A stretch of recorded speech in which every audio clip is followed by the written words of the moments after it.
If we're talking food history in the Valley area, then no conversation will be complete without mentioning Chicken Comer. Since 1929, this place has been serving up the finest barbecue the Valley's got to offer. The location may have changed over the years, but the one thing that hasn't is the high quality of food. So let's step inside. I think our order's up.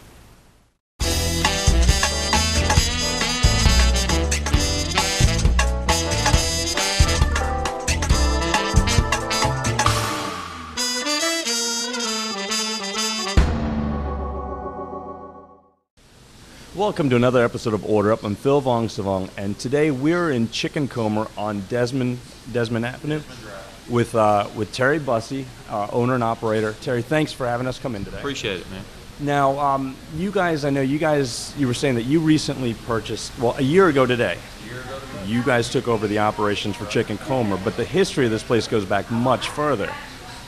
I remember eating at the little restaurant over in Phoenix City by Gibbons Body Works when it was just a little small hole in the wall. Walk in, had 6 people, whatever, gave you a big loaf of bread and never questioned anything, and all they had to drink was RC, which made the sauce even hotter. So didn't have sweet tea back then, so we've come a long way from when I was a little kid eating. A lot more pickings as far as food. And you were saying RC Cola now, and even that shop that was near Gibbon, it goes back even further than that. 1929, right? Right. You can see a picture of the old restaurant behind us. It's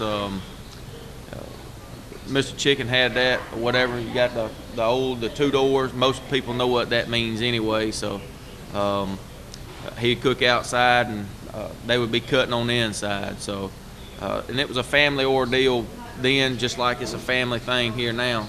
The people that work for me are just like my family, so we all get along real well, just like they did. So back then, I've heard people tell me all the time, whatever, a plate of barbecue was 25 cents, or a plate of barbecue was 50 cents, and it always seemed that everybody lived right next door to Chicken Comer's barbecue. So mom or dad or whatever, people used to skip school across the street and go get barbecue and then come back to school or whatever. So I've heard 1,000 stories or whatever. So it's still a great history.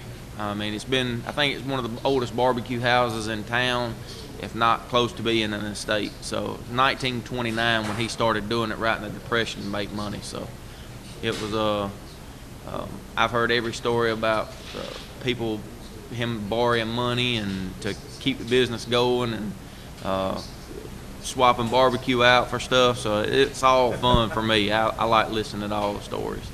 Yeah, and even if it's not the oldest in the state, I know it's definitely, this place is the oldest location we've ever filmed at. I mean, 1929, that goes way back. And I thought this was pretty interesting. The original owner's name was Chicken Comer. His name was Chicken Comer or whatever. I've heard he got the name from stealing chickens as a young kid or whatever. I don't know if that's true or whatever, but that's just what I was told, so I couldn't tell you. But he didn't ever sell chicken. He never had chicken at the restaurant when I was little. Matter of fact, I think this is the first location that's ever sold barbecue chicken at Chicken Comer's Barbecue. And before I had chicken, people would come in and want to know, hey, you got any chicken? I'm like, don't have any. But we ended up putting it on the menu or whatever, and it sells real good. I normally sell out of it by 12:30 or 1 o'clock every day. And a lot of times people will send me a text message or call up here and leave a voicemail or something. Hey, can you cook me 2 pieces of chicken for later on in the day? I'll come by and pick it up, and we'll do that for them. So it's real family oriented. The same people that eat here every week.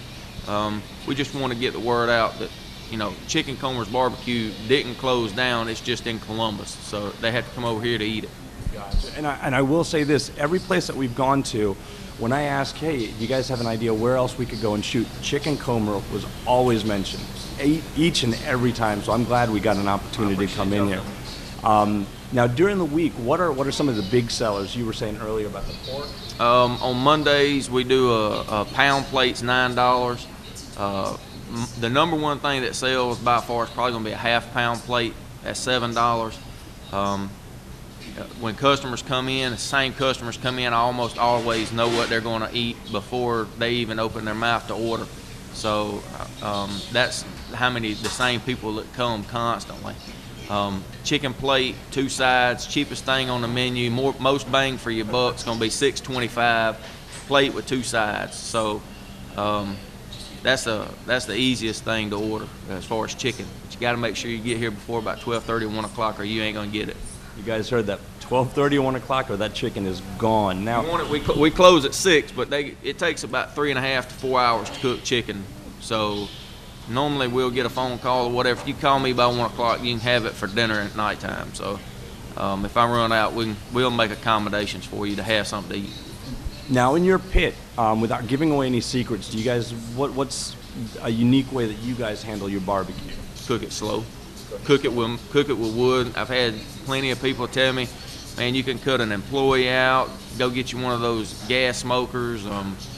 There's a lot of other restaurants in town that use gas smokers, and it does save a lot of time. But I'm not barbecue pit masters and all of that, so I'm not cooking for competition or trying to put a glaze on food. I just want to cook it the same way, and if it takes a little extra money or extra time, then so be it. Customers here can tell if you change something, and that's the number one thing. We used to sell the food on a Pampers, like a cardboard plate that was about 8 inches big, and the sauce would bleed straight through the plate every time. And it wasn't, I didn't change the plate because of that. It's just you couldn't get that plate anymore. The plates, when our suppliers get bought out, they quit using a product that the other company had. So I was lucky that I went ahead and started trying to transfer some of the stuff early before they did all that, and got the plate, that we're using. And it doesn't bleed through, but people like, your sauce changes or whatever. It's not the sauce that changes, it's the plate that changes. That's the only thing we've changed here since I came here. So everything's still the same. It's sauce, the hot sauce is still hot. We do have a mild sauce. Back in the day, you didn't get choices. I remember as a kid going to Chicken Comer's barbecue with my dad, and I tell him I want mild sauce and sweet tea, and I got hot, and I got an RC, and I didn't know what else to get, but that's just what they gave me, and I just ate it. Nowadays kids have choices. They get, you want chicken fingers or whatever. I didn't get a choice as a child. I had to suffer through it, and I made me love it today. So I still like it. And that's something I'm looking forward to also, is I've heard from a lot of people that your sauce is just out of the park awesome. And so I'm really looking forward to trying that out. It's still made the same way. I don't, I have some people, you got some critics that hadn't eaten it in 25, 30 years or whatever, and they'll be like, it tastes the same, and then the next person will come in and be like, there's something different about it, but is it hotter today? And I'm like, I might have stumbled a little bit with the cayenne pepper. I don't know, but to me it tastes the same every single day. When I first got in here a year ago, when I was making the sauce, I had a guy sitting at the table and he was crying, and I was trying to figure out why he had tears rolling down his cheeks. He looked at me and said, "Man, that sauce is hot." So I said, "Well," I said, "it shouldn't be any hotter than any other day." So I walked back there and tried it, and lo and behold, it was hot, and it was real hot.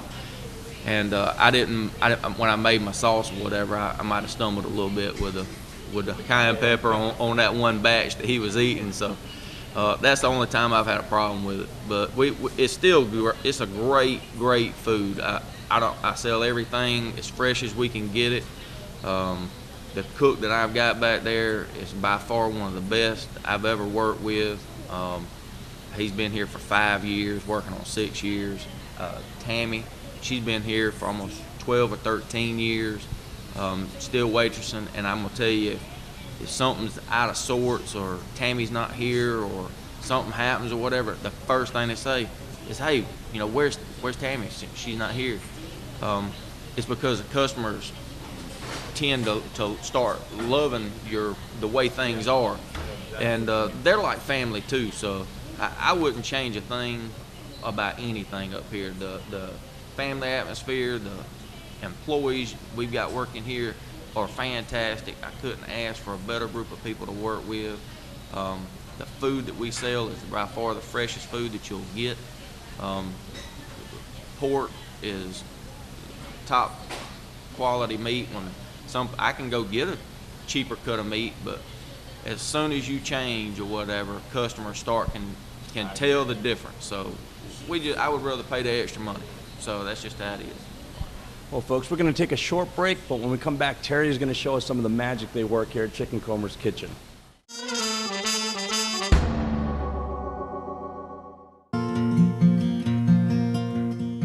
Hello, this is Riley Yielding of Yielding Guitars, www.yieldingguitars.com or 706-888-8290 for repairs and handmade instruments.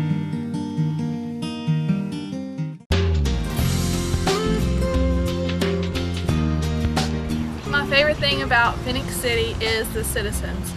This is a great hometown, and it wouldn't be as great as it is if the people in Phoenix City weren't as good of people as they are. It could have something to do with the fact that we're in the Bible Belt, or just that we've all been raised by great families.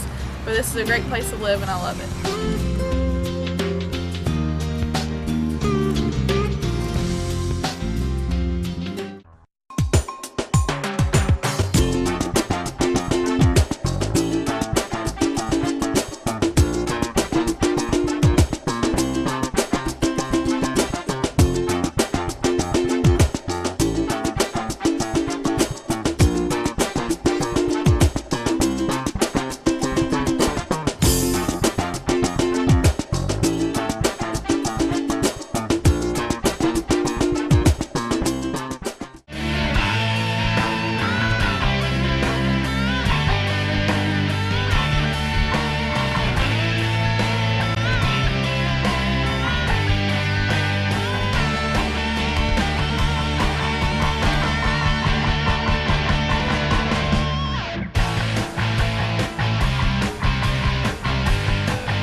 Watch Focused on East Alabama Monday nights at 7:30 p.m. on EATV Channel 7.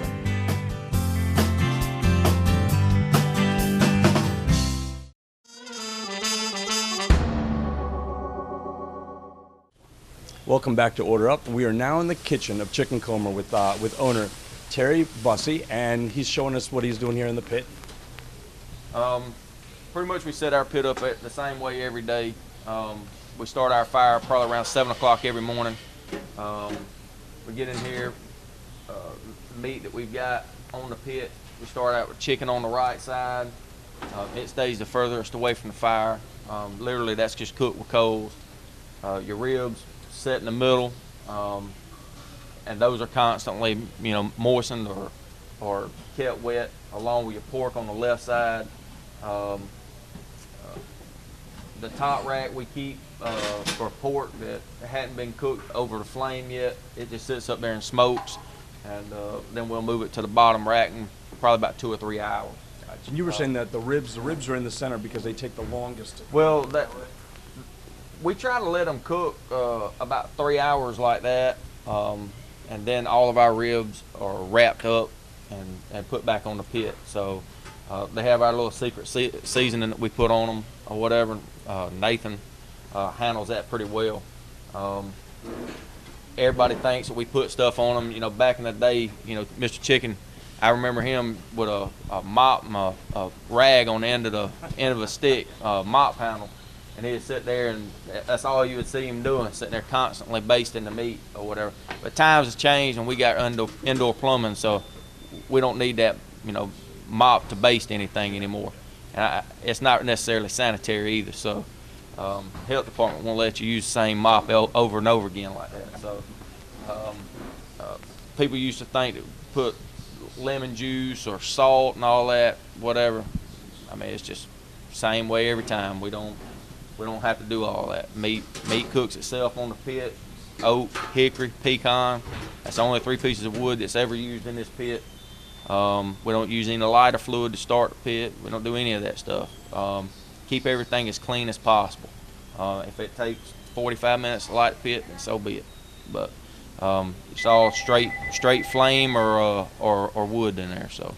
And I'll tell you what, it smells incredible back here. And you were saying that once that meat's cooked, it comes over to Nathan. I know Nathan's taking a phone call right now, but Nathan, he handles all the prepping of the meats, cutting it consistently. Nathan cuts it, and I can show you a piece. Same piece of meat is always going to be cut to about that size over and over again. It's going to be cut that way every time. It'll never be cut into cubes. I have people that think that that this is chopped, and it's actually the way we slice it. We don't use any kind of electric knives. I've got plenty of friends or whatever that won't even eat at a restaurant, that if they hear an electric knife, they won't even eat. So I'm the same way when it comes to a barbecue house. I want to see smoke coming off of a chimney somewhere before I stop and eat. I don't eat at restaurants that cook with gas. So cook with gas, that's cheating.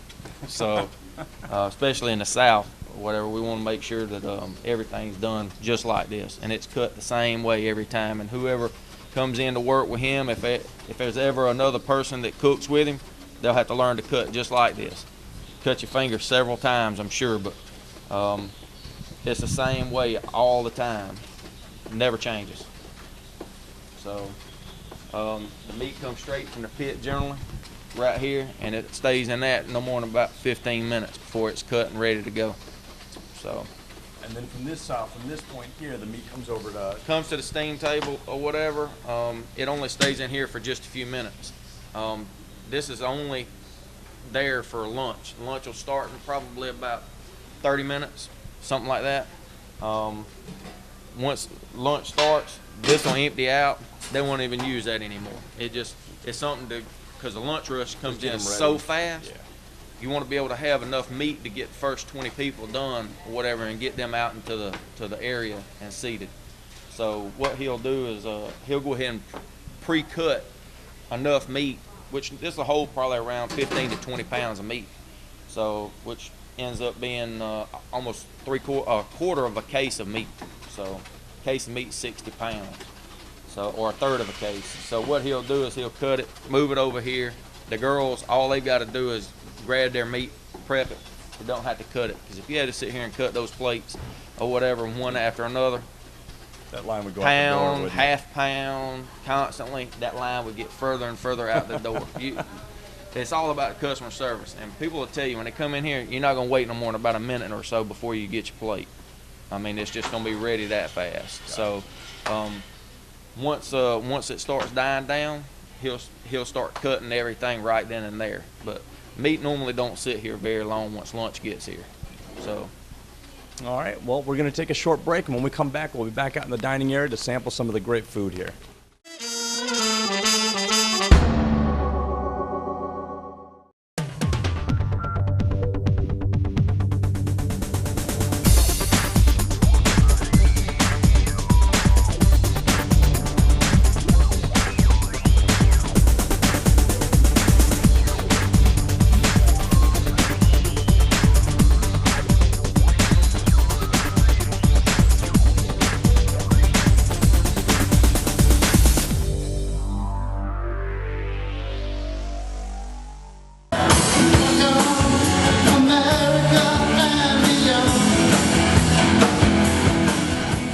Hello, I'm Brian Mallard, inviting you to join us for Block Party, Saturday nights at 10.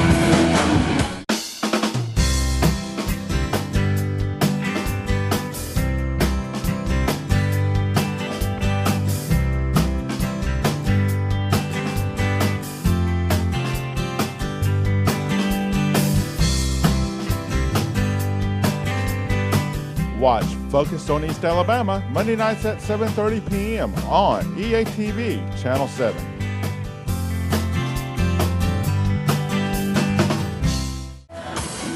Join us each week with Minstrels on the Block, hosted by Brian Mallard. Each week we feature local artists here in the Valley area, keeping you up to date to what's going on in the local music scene.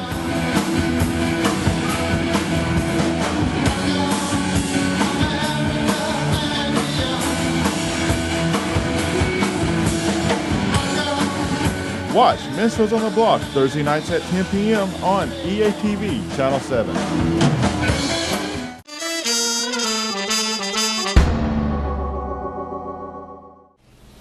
Welcome back to Order Up, and we're back in the dining area of Chicken Coma Restaurant here in Columbus, Georgia with Terry Bussey.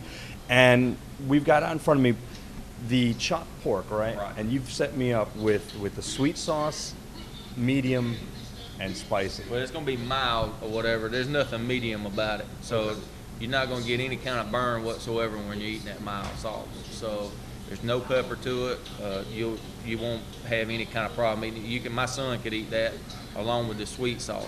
Hot, it's going to be a little different story. You'll need that drink in a few minutes. So I'm going to start off on the sweet here just to give this a try. And you were just telling me that originally this was kind of set up for the chicken. Is that right? Yeah, the sweet sauce is mainly, we have that for chicken and ribs and stuff like that. We don't put any sauce on any meat. So if you want sauce, you can get the sauce on the side, especially for chicken and ribs. Pork's always going to get the hot or a sauce on it. So the sweet sauce is mainly for the chicken and the ribs. But I get a lot of people eat it on, when they find out we've got it, they'll get it on their sandwich. So that's what they like. If you want it a little bit hotter, get a little hot sauce mixed in with the sweet sauce, and you got a little kick to it. I'll tell you what, that is really great. And yeah. Oh man, that's awesome. Let's try this mild here. You said there's nothing spicy about this. Nothing spicy about the mild. Like I said, back in the day, you didn't get a choice. You either got hot sauce or you just didn't eat it. And people didn't complain. That's just what they wanted, and that's what they came there for. And to this day, that's all I eat. But the hot sauce itself, I get people that want to buy an extra cup. They'll come in here sick or whatever, and instead of going to the doctor, come in here, get a cup, and they'll drink it, whatever, and it'll open your sinuses up. You'd be surprised how much better your throat will feel. So you got the over-the-counter barbecue sauce. All right, now I'm gonna try this spicy. Got to get ready for this one. It's not that bad. I got some kids come in here and eat it. The old mayor from Phoenix City. The old mayor from Phoenix City, he comes in here, Sonny Coulter, and he brings his grandson with him. And it's funny that Sonny always gets the mild sauce or whatever, and his grandson, about 7 or 8 years old or whatever, and he'll get the hot. It's funny to me, but kids, some kids will get it. Some kids can't handle the heat. Gotcha. And this thing, hang on. You need a little bit more here. Wow.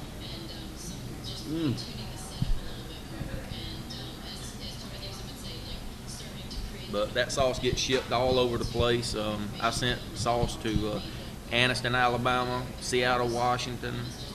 However many gallons they want, we put it in a box, ship it to them. I've sent it to Orlando.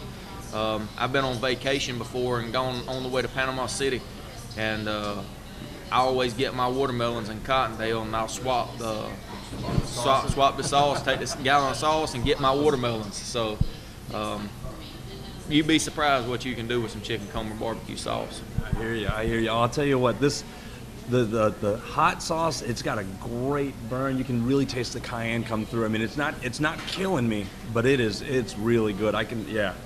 So let me ask you, how can I find you guys online? Do you guys have a website?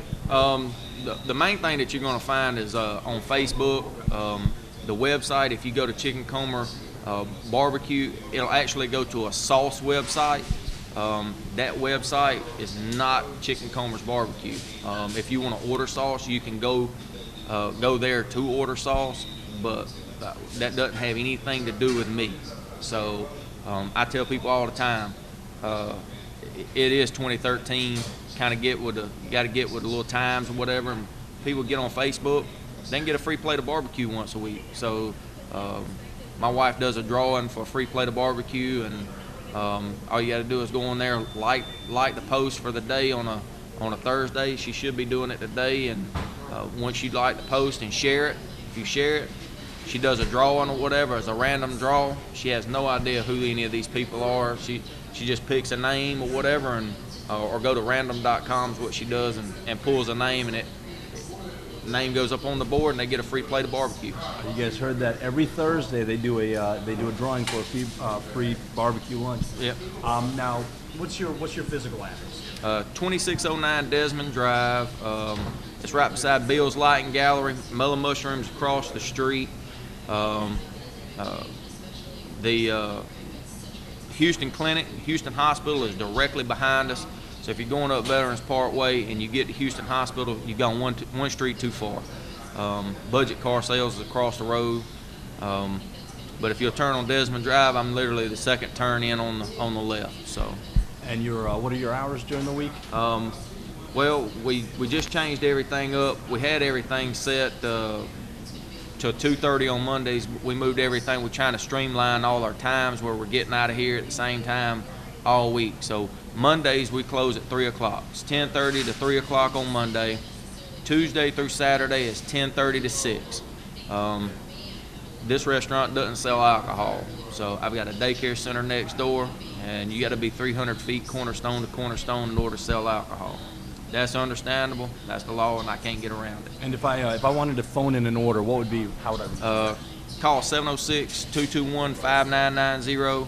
One of the girls take the order, and normally your order's ready within a 5 or 10 minute time span. So if you're going to be 25 or 30 minutes before you're going to pick your order up, call 5 or 10 minutes before you get here, and we'll go ahead and get your order then. Otherwise, tell us to hold off on the order for about 10 minutes, whatever. We want your food as warm as it can be when you leave. And I noticed on the wall behind you here, you've had a couple of famous visitors here. Who are some of the more notable names? We get Randy Travis has came. Jamie Johnson likes coming to eat. He's been here a couple of times. Probably one of his favorite restaurants. A lot of the older race car drivers that are in the pictures up on the wall. I actually bought a rental house, and those are the only things that were sitting in the house. So I brought them up here, and you'll be surprised how many people know those 5 pictures and know the people that are in them. And one of the guys' widow, his ex-wife or whatever, most of them are dead now. His ex-wife comes in here and eats once a week. So, and somebody asked, hey, can I have that picture, done for her so I can give it to her for Mother's Day? And I was like, sure, take it. So they made a copy of it and gave it to her, a picture that she never had of her husband. So we put them up there, and I have people all the time wanting them, hey, can I make a copy of them? Sure, go ahead, take it, bring it back to me. A lot of those are dirt track drivers for East Alabama Motor Speedway back in the 70s and stuff when it got started. So one of the guys in there, Bud Lunsford or whatever, I hear he was the old Dale Earnhardt Jr. of the dirt track. So I don't know. That was before my time, so I don't know. But a lot of those people, whatever, were ahead of their time when it comes to racing. Terry, I want to thank you very much for having us come in today. I got to tell you guys at home, this is some of the best barbecue I've had here in the area.